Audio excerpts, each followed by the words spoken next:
Merci. Issam Krimi. Bonjour, alors merci beaucoup pour l'invitation. Alors, je vais donner l'environnement, je vais vous parler de Musique Unite, faire une petite présentation en vous donnant l'environnement, pourquoi il y a eu cette idée, et puis comme on a monté ça en 2009, on peut commencer à faire une sorte de constat, d'analyse par rapport à cette idée de Musique Unite. Premièrement, déjà, on n'est que sur le secteur de la musique. Donc, on est vraiment sur ce secteur particulier, avec un secteur qui est en pleine mutation, et en plus qui subit beaucoup de changements qui sont liés à la fois au marché, c'est-à-dire qu'un marché qui ne se trouve pas, qui ne s'innove pas, et donc des problématiques qui sont liées à ça. On en entend beaucoup parler avec le numérique, justement. Et deuxième changement important, qui est quand même un bouleversement qui peut-être touche plus la partie, on va dire, spectacle vivant lié à la musique, c'est tout ce qui est lié aussi avec les baisses des pouvoirs publics et de l'État sur l'investissement, et un peu aussi ce qui a été la remise en cause sur le statut de l'intermittence qui a évolué. Donc voilà, c'est pour donner un petit peu le cadre global par rapport à la musique. L'idée de Musique Unite, c'était par rapport à ce cadre changeant, on constatait quelque chose, c'est que la variable d'ajustement était l'artiste. Hein, c'est-à-dire que sur de la production, aussi bien, je parle aussi bien musique enregistrée que spectacle vivant, je ne fais pas de différence sectorielle, je me mets vraiment d'un point de vue d'artiste. Un artiste, ça enregistre, ça peut aller sur scène, ça fait soit les deux, soit l'un, soit l'autre. On remarque que l'artiste est la variable d'ajustement économique.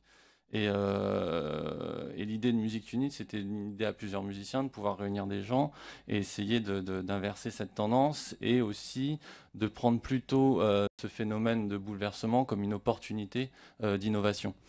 Notre référence assez claire qu'on prenait et qui était assez simple à communiquer, c'était l'expérience du United Artists de Chaplin. Quand à un moment les réalisateurs américains dans les débuts de Chaplin se disent réunissons-nous, nos moyens de production, nos moyens de studio, nos moyens de montage, et mutualisons tout cela et continuons à créer. On a fait un peu, enfin, en toute modestie, par rapport à nos productions artistiques vis-à-vis de Chaplin, on a suivi le même principe par rapport à la musique. C'est-à-dire que nous avons un studio d'enregistrement à Montreuil, et nous avons un principe de mutualisation au sein de Musique Unite. Alors, Musique Unite, c'est plusieurs SARL qui regroupent une quinzaine d'associés qui sont des musiciens. Alors pourquoi plusieurs SARL? Parce que dans l'activité musicale, il y a des activités séparées qui sont celles de l'édition, de la production et du spectacle vivant, qui sont parfois en plus... il y a par exemple, sans rentrer dans le détail sur production-édition, mais juridiquement ou par rapport aux droits d'auteur, l'édition est liée sur l'œuvre, la production est liée sur le commerce et le marché du disque. Donc c'est souvent, c'est mieux, enfin, juridiquement, de séparer ces activités. Donc vous avez une quinzaine de musiciens qui sont tous associés, avec un principe de mutualisation des ressources. C'est-à-dire que le principe est que les investissements faits sont en commun, et que le but n'est pas d'utiliser des dividendes pour se les garder, mais plutôt de les utiliser pour le réinvestir dans la création, le réinvestir dans l'outil commun qui nous sert justement à créer, à produire des disques, à produire des spectacles, et donc à travailler. Donc ça, c'est sur cette idée de réinvestissement dans la création est quand même un très gros avantage pour nous économiquement, parce que souvent l'artiste utilise sa rémunération comme quelque chose. Quand il est tout seul, il l'utilise pour réinvestir dans sa création. Là, on mutualise, tout d'un coup, les coûts sont moins élevés, et en plus, on a un outil qui est le nôtre et qui nous permet d'avoir un temps de travail beaucoup plus long, beaucoup plus on va dire fin et de qualité. Enfin, disons qu'on a notre outil pour travailler, ce qui est un luxe par rapport à ça. Et le deuxième avantage assez important aussi avec Music Unit, c'est le fait qu'on soit en position d'SARL, donc de producteurs, nous donne un autre rapport vis-à-vis des productions audiovisuelles ou les maisons de disques. il y a un rapport de force différent et ce n'est pas à négliger. Pour la petite histoire, quand on a voulu monter Music Unit, on a étudié toutes les formes juridiques possibles, association, SCOP, SARL et ça. On est tombé sur la SARL parce qu'elle nous permettait justement d'avoir un certain nombre d'associés musiciens en commun qui venaient sur le même principe de réinvestissement dans la création et en même temps ça faisait un sérieux vis-à-vis des maisons de disques. Ce qui n'est pas forcément le cas quand on peut être en association par rapport au marché du disque. Et il y a sur la partie édition, qui est une partie sur laquelle on a le plus de charges, j'ai envie de dire, du secteur, où on essaye de... on a tout d'un coup un rapport de force qui est très différent vis-à-vis des productions, notamment audiovisuelles et du cinéma. Parce que ce qui est beaucoup à la mode en ce moment par rapport au cinéma, c'est de dire à un artiste, nous ne te payons pas la création, tu auras tes droits SACEM, voilà. Là, par contre, quand on arrive, on dit oui, mais nous sommes aussi éditeurs, nous avons une maison d'édition, nous travaillons les éditions tout autant, nous sommes tout d'un coup intéressés sur la création qu'on fait, ce qui est un rapport de force différent et ce qui est une rentrée financière supplémentaire pour nous. Donc voilà, j'ai parlé de l'outil commun qui est très important. Notre studio est à Montreuil, c'est un studio d'enregistrement professionnel avec, techniquement, qui sert à nos œuvres, à nos projets, mais qui sert aussi, qui a sa vie professionnelle comme tout studio parisien ou même en France. Donc il peut y avoir nous avons des clients qui peuvent être Universal un jour ou le lendemain un projet de musique improvisée un petit peu plus confidentiel. Donc voilà. Le constat après 4 ans par rapport à cette structuration, c'est le premier, c'est les vertus de la mutualisation. C'est-à-dire que, comme je vous ai dit, nous sommes à 2-3 SARL différentes. On remarque que ça est vraiment un avantage pour tous les artistes au sein de Music Unit parce que c'est une mutualisation de réseau en plus d'une mutualisation de moyens. Donc on est plutôt dans une idée de réduire d'ailleurs le nombre des SARL pour réduire aussi le nombre de charges, voilà, et justement, j'ai envie de dire optimiser ce principe de mutualisation qui est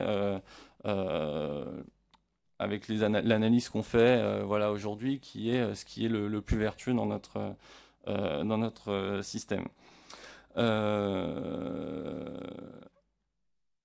Même si notre système a quelques avantages, on n'échappe pas au secteur, c'est-à-dire à la baisse du marché du disque et aux problèmes qui sont liés au numérique. Donc, on subit comme tout le monde, genre pas plus, pas moins, que les maisons de disques ou les producteurs de spectacles vivants.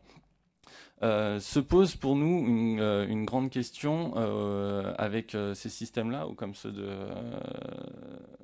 alors c'est Clara, de la société Clara, c'est l'environnement juridique en fait. C'est-à-dire que, à mon sens, la grosse problématique dans l'emploi artistique et culturel et dans les structures, c'est l'inadaptation juridique que peut revêtir une association ou une SARL par rapport à la vie d'un artiste. Si on prend l'exemple d'une association, un artiste qui a une compagnie ou ne peut pas être président de son association, donc ce qui pose une question de responsabilité alors l'association vit de son activité. Sur la SARL, on est quand même sur une fiscalité qui est beaucoup plus forte que celle d'une association, donc qui peut parfois poser problème sur le développement artistique, surtout on est jeune artiste et qu'on est à l'étape quand on est en début de carrière. Voilà, j'ai fait exprès d'être très large sur l'idée. Si je fais une spécificité sur votre thème d'emploi culturel et emploi artistique, je pense que la question de l'emploi se pose beaucoup aussi sur qu'est-ce qui finance l'emploi dans la culture et les arts. Que bien sûr il y a la question de l'intermittence, mais je pense que réduire la question de l'intermittence sur le simple fait que l'UNEDIC aurait ou pas un déficit lié à l'intermittence